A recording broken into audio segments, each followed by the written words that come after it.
Hi, thanks for checking out the video. In this one, we're going to be taking a look at this sweet little lantern from Sofirn, the LT1S. And this thing is already beloved in the lantern slash flashlight community.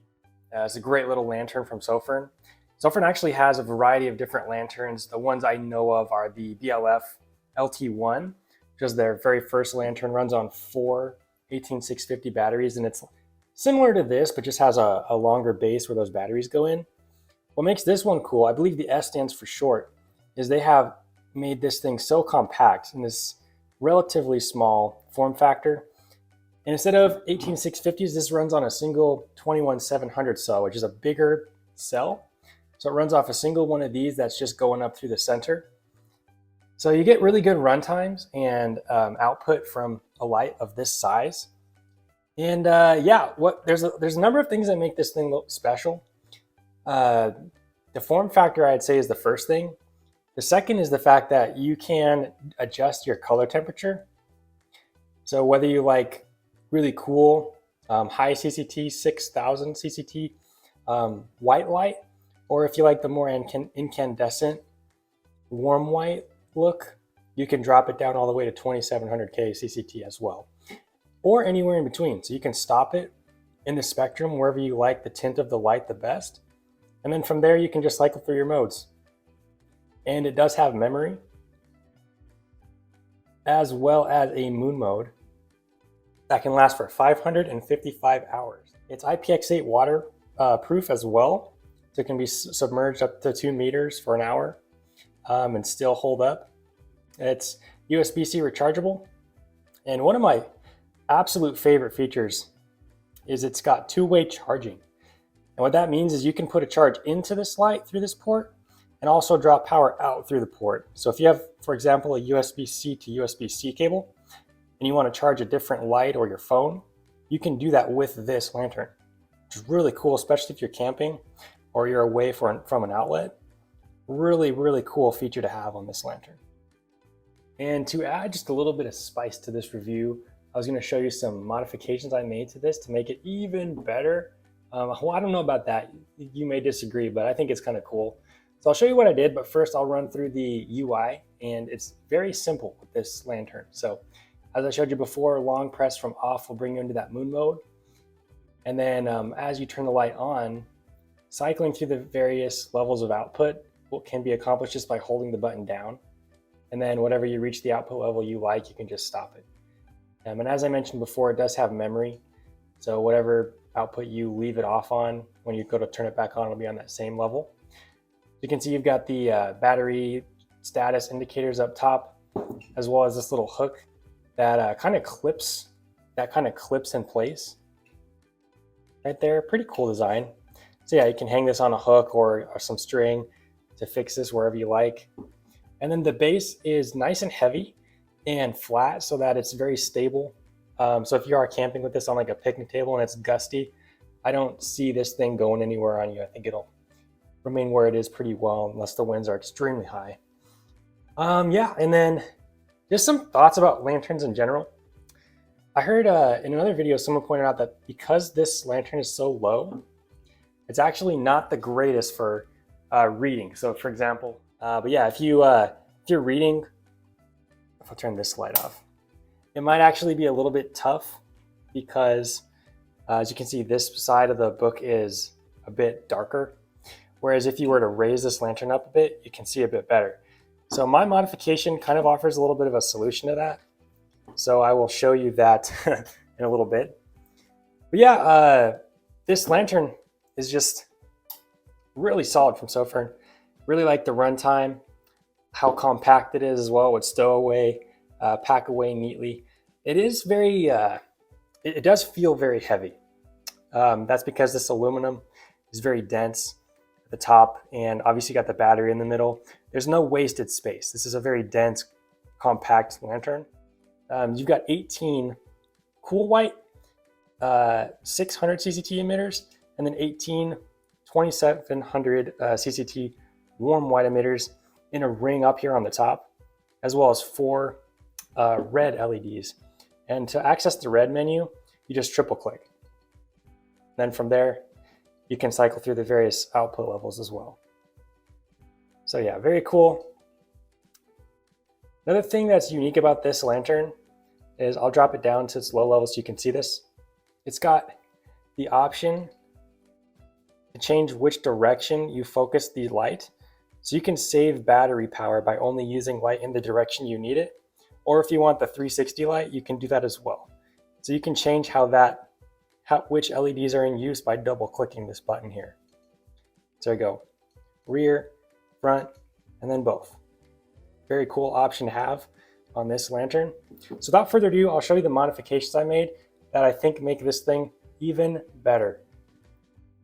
Before I forget, I will scroll through the manual slowly, so if you like to pause and check any of this out, feel free to do so.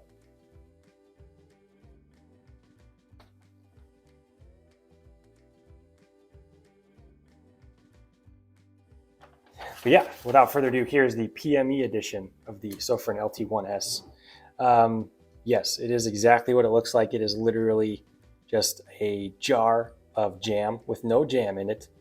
But I've done something here that I think makes this lantern, it's not permanent. Like obviously you can just roll with this as normal. But what I did was I fixed magnets to the bottom of this using some Gorilla Glue, this super glue gel, and these little rare earth magnets I had from a previous project. So this does two things. This lets you actually hook this lantern onto different surfaces like that if you want an overhead light. With more magnets, you could also get it to stick to a horizontal surface. I'm sorry, a vertical surface. I just kind of ran out of them, but can stick to a horizontal surface, no problem, upside down.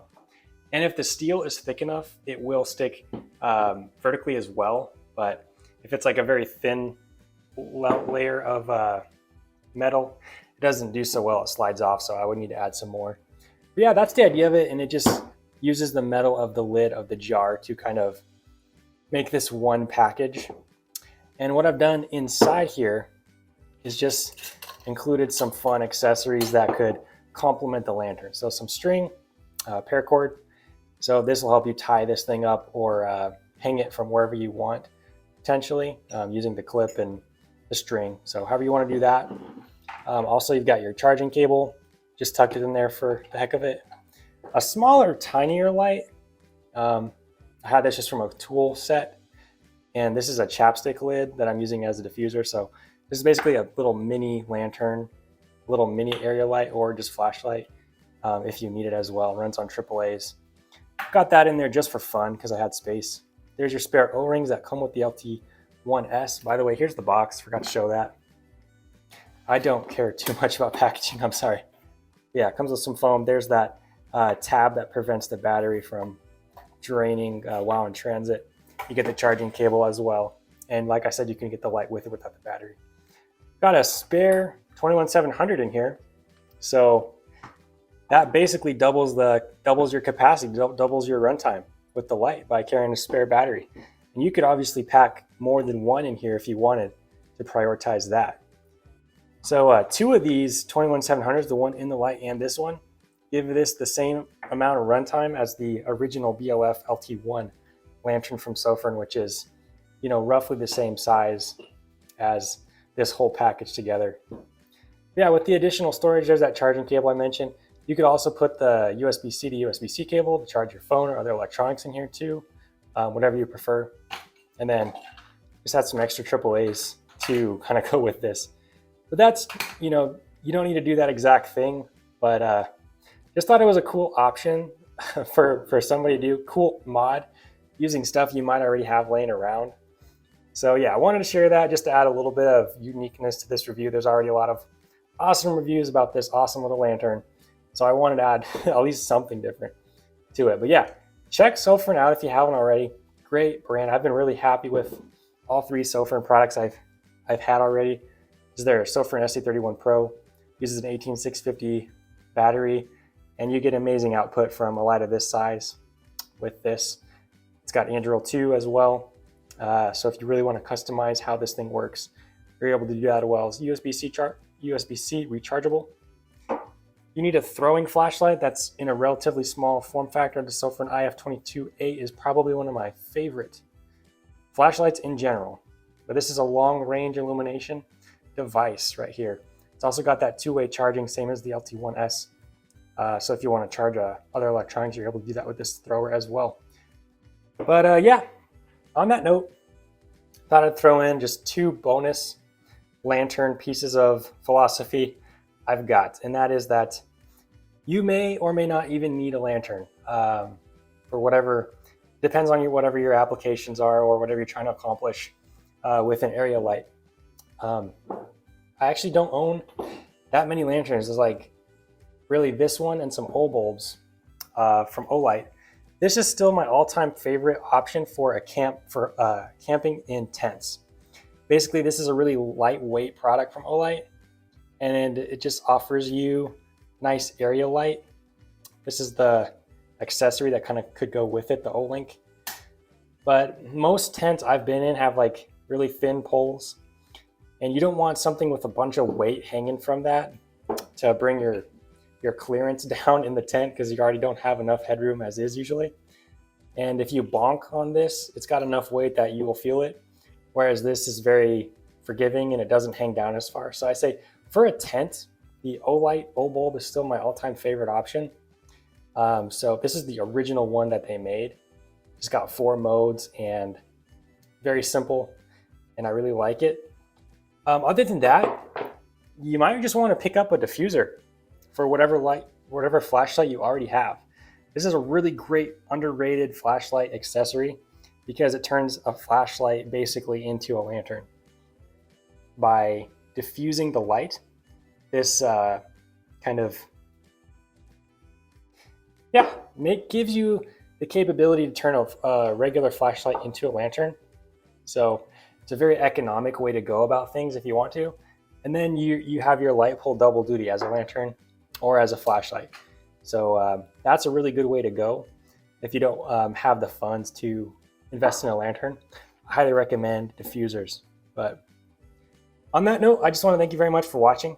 I hope this video was helpful or interesting or entertaining, one of the 3. I really appreciate your time and hope you have a good rest of your day. God bless you. Take care.